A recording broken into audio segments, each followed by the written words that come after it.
Hey everyone, welcome to Proof of News. I am Whit Gibbs here today with my amazing co-host Ethan Vera. Ethan, what's going on, man? How's it going, Whit? How you doing? It's a beautiful day. I can't complain. We've moved the show from Thursday to Wednesday just so we can make sure that we get it out in a more timely fashion as this mining news cycle keeps pumping out new stories for us to cover. But I'm glad we're able to talk, man. How's everything going for you on the other side of the world? My day's ending. Your day's just starting. Yeah. Well, I haven't been sued this week for patent infringement, so I'll chalk that up to a win. Oh my goodness. Okay, leading into the first story today, we have I kind of a what the fuck moment, right? Maybe I should have abbreviated that, but Lancium is suing Layer One. What's the scoop here, Ethan?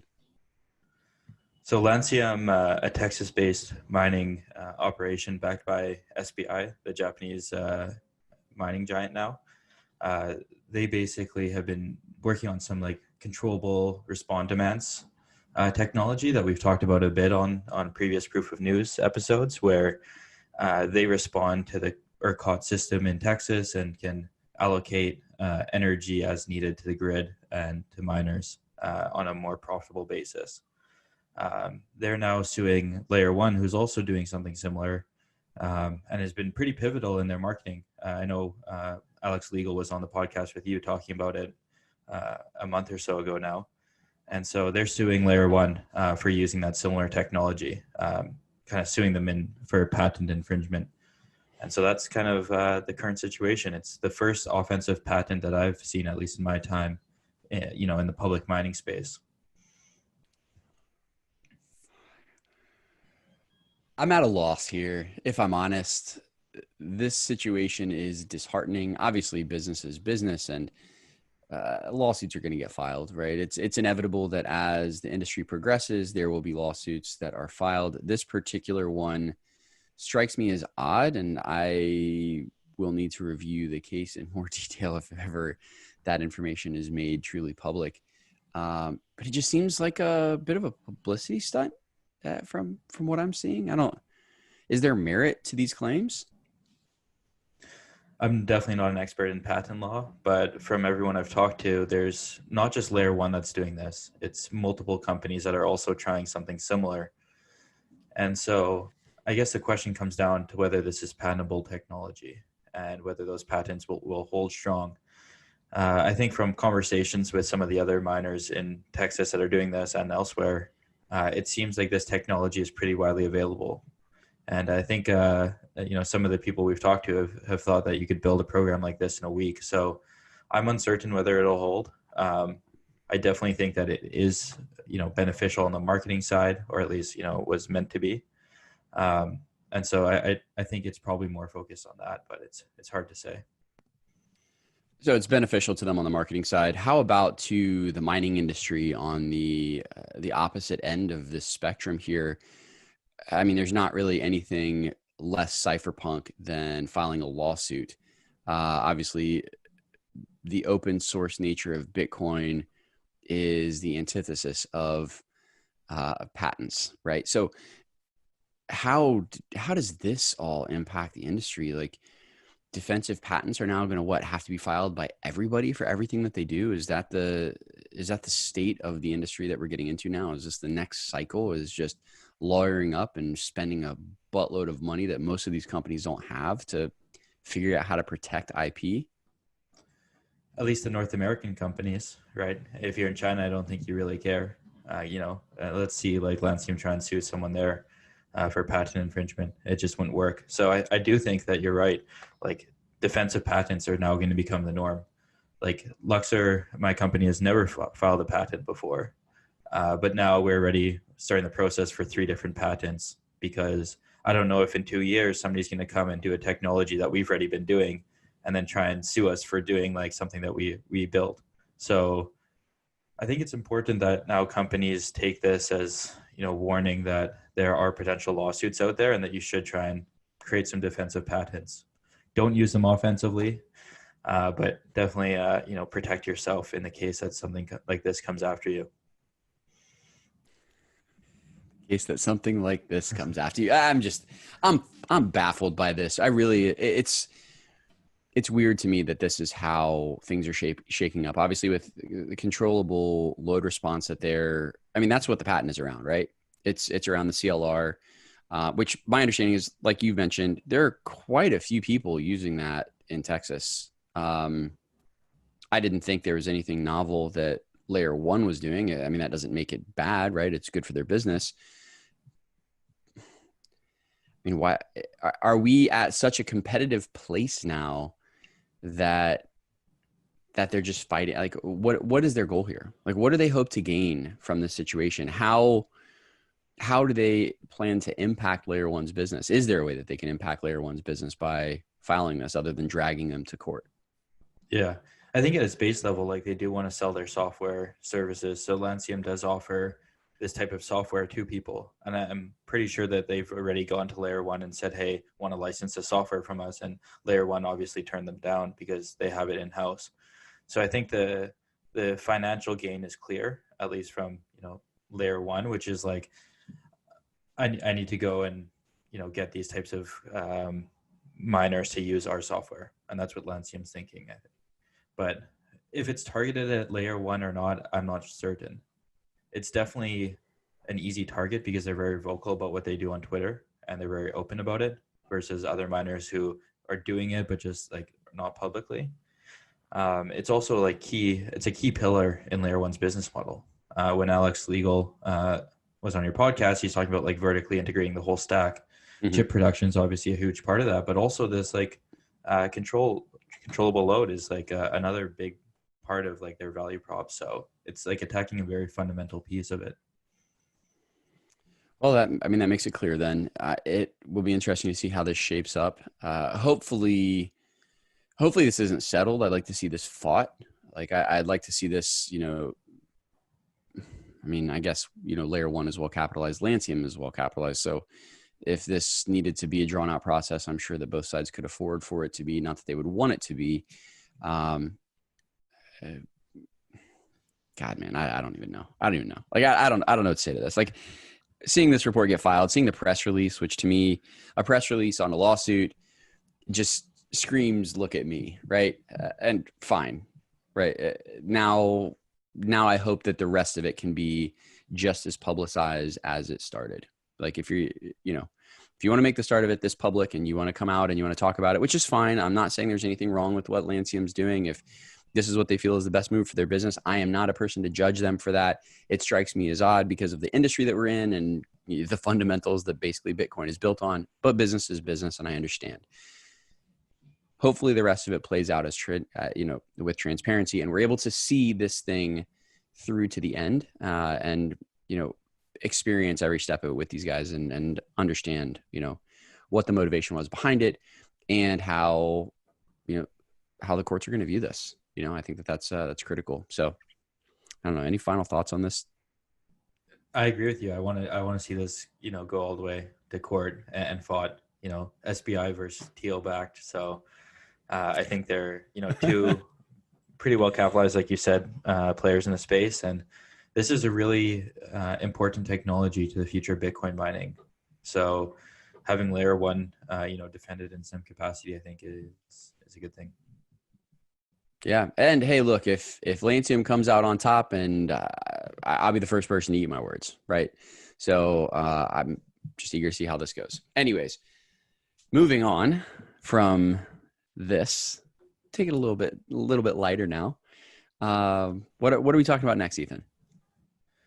Let's cover the BitMEX report. I think most people read that report, saw basically the researcher at BitMEX bought a WhatsMiner. Actually, I think he was given by the company a WhatsMiner, and then rented an Antminer, a Bitmain machine, and then tested them head to head as kind of the two leading efficiency machines, and wanted to see, okay, who comes out on top, WhatsMiner or Bitmain. And so I found that pretty fascinating. Yeah, just starting off with this, what do you think when it comes to a report like this, where it's basically one of each machine, how accurate can the reporting be, in your opinion?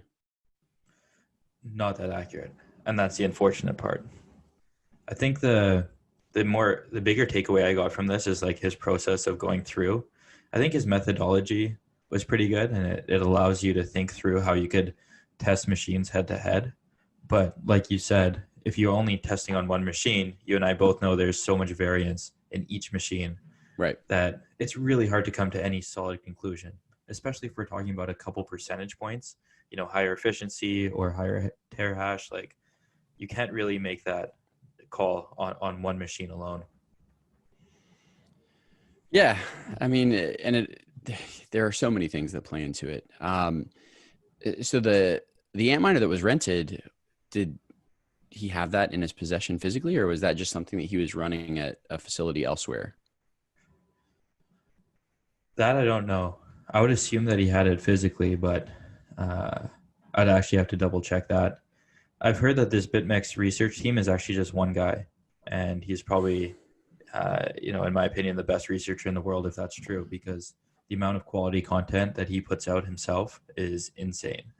I wish I could put out Boss. that much. Seriously. Yeah, I mean, they do come out with great reports, and I think that overall this was good. This was very good, and I think it gave a pretty good snapshot. Their rankings had Bitmain coming out on top a little bit. Yeah, so it had Bitmain had a stronger performance than WhatsMiner, but WhatsMiner had stronger stability. And then he also went into like some cool findings, like how long does it take to reboot the machine? And so on the note of like layer one and Lancium, having a machine that can reboot quickly is really important if you're doing that kind of controllable load response.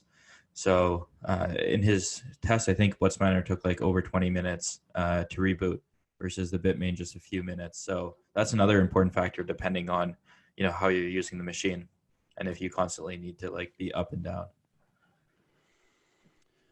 Yeah, I think that, as an industry, especially considering everything that's going on with Bitmain, and it's been widely covered, right? All of the problems with Bitmain corporate, it's easy for people to throw shade, right? It's easy for us to be like, oh, Bitmain this, Bitmain that, but they make good ASICs, right? Like their machines are good. There were failure rates with S17. The S19s don't seem to have the same issues. Performance, from what I've heard from people who run them, has been great. And there's a reason that they're number one. Some of this report, sure, it may not have been the most accurate because of the sample set, but still, I think it proved, just as it should, that Bitmain is number one for a reason. And that WhatsMiner has some work still left to do, which I think that they would tell you, right? If you were to talk to the WhatsMiner team, they know where they're at with regards to their machine versus Bitmain. So was there anything that stood out to you as just like, man, I wish that this would have been covered when you were reading it? Well, like you said, I wish like they did the test on 10 versus 10. It was also hard, like road. So they used the M30S when now WhatsMiners released the M30S++, which has pretty close to the same efficiency as Bitmain, just around that 30 joules per terahash. Mm-hmm. I think that's at 31 joules per terahash. So it wasn't completely fair apples to apples, but it's really hard to, because these manufacturers have different timelines and they're constantly releasing machines. I honestly think that WhatsMiner being able to produce similar results to Bitmain while using a older gen chip is impressive. Yeah. So Bitmain uses a 7 nanometer from TSMC in their S19, and WhatsMiner was using the 8 nanometer from Samsung. And the fact that they can get it down there is, I think, pretty impressive. So I'm really excited to see this battle continue to rage on. And obviously a big fan of MicroBT. I think you had a really good podcast with them on. Excited to see how that progresses, that battle. Yeah, I mean they do a great job. And look, this kind of competition just makes things better for the consumers. These two battling it out the way that they are just leads to better machines for us to purchase. Now, if we can just find a way for the machine prices to not be pegged to the price of Bitcoin, then everyone can really win. But why don't we take a look at the index? I know that we've been tracking rig prices over the past few weeks. So what are we looking at? Yeah. So we updated again this morning. Now it's perfect because we update Wednesday mornings. So every Wednesday we'll have a fresh update. Not too much Perfect. change on the new gen here, mostly because it's like been pretty much sold out. So not a lot of actual volume being moved on new gen. But where we saw a large uptick was on the second gen, 38 joules to 60 joules terahash bucket.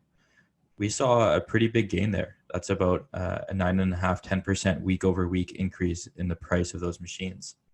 Last week, we kind of talked about like miners fleeting to very old gen like S9s. But I think the S9 market is a little bit oversold right now. So now people are now pumping up the kind of second gen, the Bitmain S17s. And I've met quite a few miners that are actually looking for these types of machines because they can't get their hands on new ones. And so they're going down a gen and spending a little bit less dollars per terahash, but eating that on OpEx cost. So that was the biggest notable difference I saw week over week. Yeah, I mean, now's the opportunity to plug these machines in, right? We've had some gnarly price action from Bitcoin up, and then today down. But uh, I think everyone's just really trying to get anything plugged in at this point, so they can start mining Bitcoin with the power that they have available. I don't Yeah, have. that's a good point. So It's have. Go ahead. Well, it's really like we're seeing a new paradigm shift in the way mining farms interact with manufacturers in North America. No longer can you go to a manufacturer right away and get an order in. You need to have the relationship there. You need to be in the queue for a while, and you need to place a large order. So the people who are getting hurt by the current situation are really the people who are trying to fill like half a megawatt to a few megawatts worth of equipment. They're the ones who like can't get these orders in. You're starting to see like large either public mining companies or the core scientifics of the world. They're placing like very large orders with Bitmain and WhatsMiner, and they're pretty much scooping up all of the capacity coming off those manufacturing lines. So that's like a really interesting development to see, is like how does that progress in the future, and are we becoming more centralized at the purchasing level?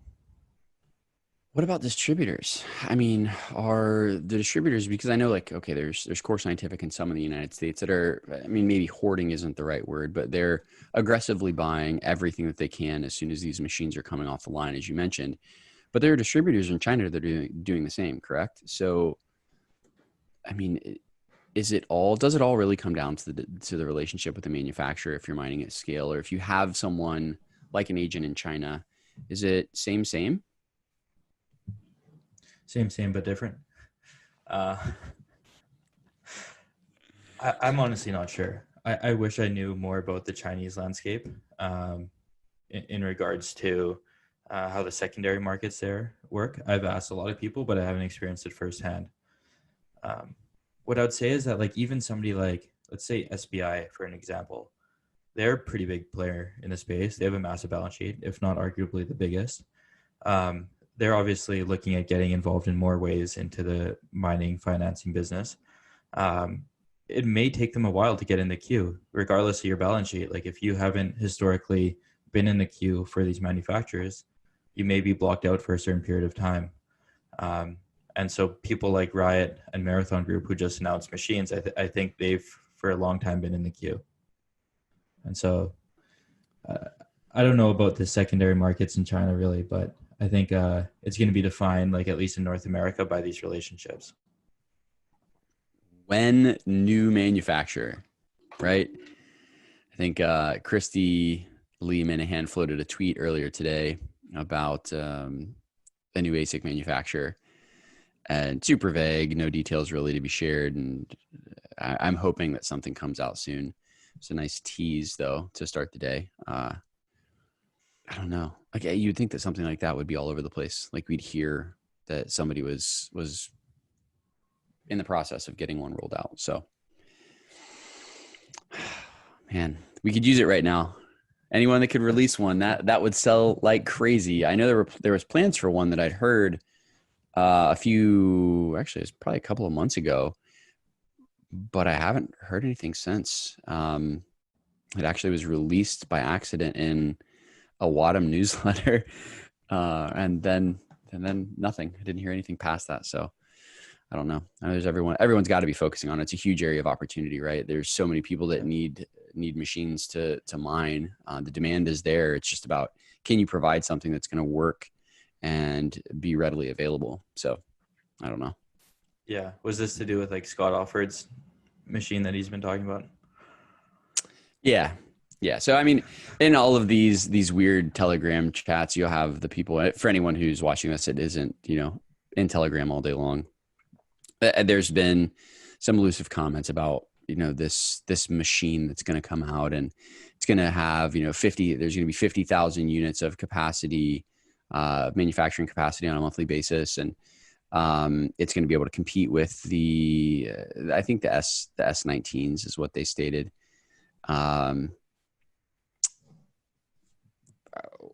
When? That's the question, right? Like, it sounds great.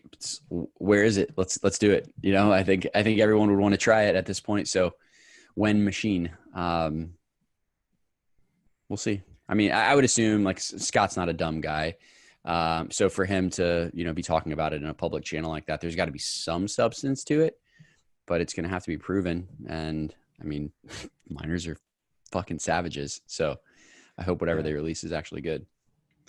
We all wanted to come to market, right? Like, we all want another manufacturer, another machine out there, more opportunities. So I'm sure we're all rooting for him. But like you said, like, it's hard to believe until you see it, because there's been so much speculation across channels on everything. So if you go off speculative rumors, you're usually going to hit 1 out of 5 as actually coming through. Yes. Yeah. Well, look, I mean, I think we could talk about the desire for a new machine all day long. One of the things that I want us to talk about before we get into our last story of the show is actually hash price. So how are we looking, man? How's this week been? This funky price action. It's been another good week. So we started the week around like 9.7 cents a terahash, and we've had all the way up post 10 cents again. So, 10.3. It's about a 5% gain week over week. So looking pretty good. That's mostly driven by a slight increase in price. Your boy Davey Day Trader coming in big there. Look, Davey Day Trader, anyone who missed that 8x on whatever shitcoin he mentioned, and he's and he's a Link Marine now. He's gone full crypto. Ever since the Winklevi shilled him on, buying Bitcoin instead of mining gold on the asteroids around the planet. I mean, look, you can't argue that he's going to bring attention to the space. You can't argue that he's going to bring attention to Bitcoin. He's going to bring attention to these shitcoins. He's probably going to go to jail at some point for all of the things that he's mentioning that will eventually be proven as securities. But he's been down for the count. I think he's sick. I haven't seen any streams for the past couple of days. And wouldn't you know, like, he stopped streaming and the market's down today. What, like 5%? So come on, Dave. You gotta get back up, get that green hammer, and start slinging some shit coins, right? It's good for everybody. Yeah. I don't know why he jumped straight into shit coins. I mean, well, obviously why he can pump them, but it just seems so quick. You would have thought it would have taken like a couple weeks, but I guess maybe the Winklevi pitched him also on Link, and then that just, spiraled into buying Orchid, that shitcoin that he bought. So I think he's been here for a while, right? Like, Marty Bent shilled him on Bitcoin long ago. He had released that video. I want to say it was like 2016 or 2017. He'd released the video about mining Bitcoins on the internet, which went viral and is very popular. I think secretly he's been like an anonymous cartoon character on crypto Twitter for quite a long time. He probably knows all of this stuff inside and out. He just let the Winklevi come in so he could use that as a nice pump for his brand, get some good content out. And I mean, dude, he's probably been pumping and dumping on all of us for forever. Probably, yeah. So I wouldn't put it past him. But does he actually do all this himself, or is there somebody, on his team that's actually like helping him with these trades? I just don't know how he has enough time to do everything from content production to trading to like everything he does. Well, I mean, he says it all the time, right? He's rich as fuck, right? Like, he just pays people to do the things that are tedious and time consuming, maybe. But I don't know, man. Like, some people just have another gear, right? Like some people are just able to run at a different pace than others. And clearly Barstool's massive, right? Like he's been a content machine for years and years and years. So this may actually be kind of a break for him. Like he's not able to go out and, run around different cities and taste pizza and go to a bunch of different shows for different sports. Like there's no sports to really comment on, right? So maybe he's just got a lot of extra time and he's able to do this. And maybe he just understands that like he can buy anything and then talk about it and the price is going to go up, so he doesn't really have to research it. Just buy low, sell high. All he has to do is open his mouth to his, millions of followers, and that's it. Everyone Little pump the price. Yeah. So go ahead. No, that price gain has obviously been like pretty good, but I guess the other thing to talk about too is transaction fees. So we're seeing a bit higher transaction fees week over week now too. Right now it's at about 15.6% of the block reward. Going to BTC.com's chart too, you can see that transaction fees have been trending upwards. So the transaction fees have been nice, but we are heading into 4 days down to the next difficulty adjustment. Right now it's targeted for about 3% gain. Obviously that's all up in the air now at this point because of the Sichuan flooding. But as of now, we're going to see a little bump in difficulty, which will decrease that hash price coming up next Monday. Very interesting. Yeah, the flooding in Sichuan is nothing nice. We wanted to talk about that as the final story for the show today. So, Ethan, why don't you get into some of the details there?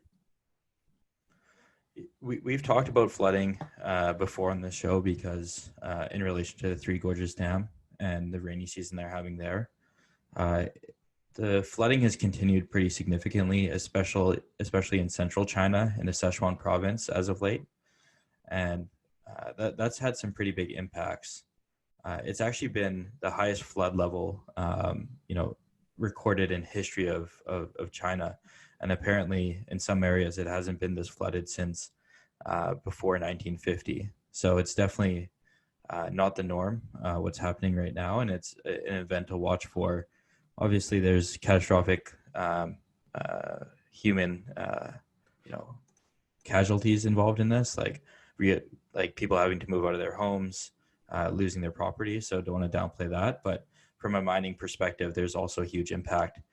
We saw hash rate decrease about 10 to 15% overnight 2 to 3 days ago. Basically, all these mining farms had to shut down because their workers couldn't get to the facility. Maybe the facilities were underwater. The electricity grid may have shut off. All these reasons just caused like a sharp decline in hash rate. Yeah, I know we've talked about the flooding. It's bad. I mean, the videos have been horrendous, right? I think maybe it was Molly that posted a video of the flooding on Twitter. And it's crazy. It's crazy to see such catastrophically high levels of water there right now. And to think that, I mean, okay, mining aside, there's going to be a ton of impact. There already is impact on human life, and that's terrible. I mean, Thomas with Hashrate has mentioned his miners have been offline for quite a while. They've been impacted by the flooding. There's tons of other people that also are feeling this directly, and you just hate to see this, right? Like you hate to see something like this. Although mining is hyper competitive, and everyone is trying to make as much money as possible. This is just a shitty situation. It's a really crappy thing to have to watch, and it's not the kind of competition that people are looking for, the kind of edge that people want over competition. I mean, in a situation like this, what's the long tail? Like how long is this going to take to bounce back from? I mean, are we looking at 2, 3, 4 weeks more? I mean, are some people's facilities going to be so damaged that those machines are never able to get up? Are they able to get these machines out before the flooding hit? I mean, it's just a ton of questions, I guess. Yeah, and Thomas is probably one of the best placed for some of those insights. My understanding is that a lot of the dams, like because of the level of flooding, they started discharging the floods and just stopped producing electricity. So I think China is definitely taking a more cautious approach right now because they have an abundance of power. They don't necessarily need to run back immediately and start generating power with all of these assets. So I think they'll be conservative on how they discharge all this excess flooding. And so it could be the case where mining farms don't have power for a few weeks because they're not seen as a priority in the grand scheme of things. And it's not like a need to have, it's a nice to have. So in that case, it could be a while. In the case of damaged equipment, I saw on Poolin's Twitter, like them posting a video of like mining farms completely wrecked. That's going to take a long time to set up. So that could be like a 2 to 3 month process of getting that hash rate back online. God. Timing and luck, right? Timing and luck. It's a funny thing in any business, but hopefully everyone in China bounces back. It's not fun to see this. It's we wish everyone over there well, miners and non-miners alike. Just hate to see it. Yeah, I mean I don't even know what else to say on that. Yeah, and it could happen anywhere, right? Like, yes, you take a risk in Sichuan that flooding happens and it's a high flood zone, but there's areas in the US that have very bad histories of climate and catastrophes there. So I think like anywhere a miner sets up, you need to weigh those risks. And is the reward, the low electricity worth the risk? Somewhere in like eastern US, like where hurricanes often happen, like I wouldn't necessarily want to set a mining farm up too close to those, which could obviously cause a lot of destruction. So like you said, you hate to see it, and it could happen to any of us. And so we got to be supportive of each other when it happens. And this is, bigger than mining. Facts. Yep. Well, Ethan, I think on that note, we should wrap things up. It's been a good show. And just sending off today, just wishing everyone in China well. And hopefully this is a quick bounce back from this bad situation. Yeah, it's been a pleasure. Let's after the show, let's hop on a call quickly to patent this show. Just make sure that we're safe in the future. Get at me, dog. Yeah, look, like you gonna come after Proof of News? We have problems. I'll see you, Lancium. No, I'm just kidding. Don't sue me, please. Anyways, for Proof of News, I'm Whit. This is Ethan, and we will talk to you guys again next week.